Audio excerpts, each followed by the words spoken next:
how the hell would we ever manage without them? That was an obvious way to go forward. It's just so much smoother. It would be impossible to farm without it. I'm Jamie Montgomery. We're farming in Somerset. My side of the business is 2 herds of dairy cows, and we're really famous for making cheese. And I'm Roy Montgomery, I'm Jamie's nephew, and I manage the arable and the potato operations on the farm. So we're growing about 150 acres of potatoes and about 700 acres of arable crops on the farm. So my grandfather bought the farm in 1911. So that was actually my mother's father.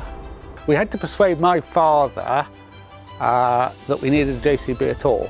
He couldn't understand why we would have to have a dedicated loader, something that you couldn't do anything with the back of. It just made no sense to him. So that would have to be in the 80s, probably about 87, I would think.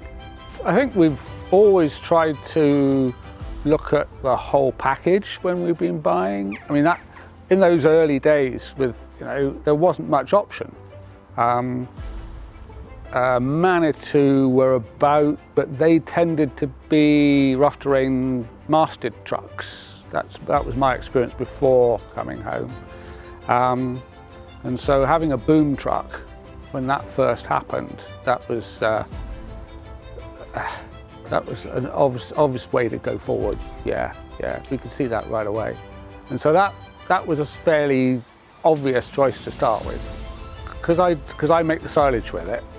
And so that really is hard at it all day. The change in the transmissions, perhaps the model before this actually, but this one's got it as well. It's just so much smoother. The power reduction is so much smoother that you're not having to work the brakes anything like so hard. So that was a massive step forward, and getting hold of that step forward for JCB really brought me back to enjoying JCBs.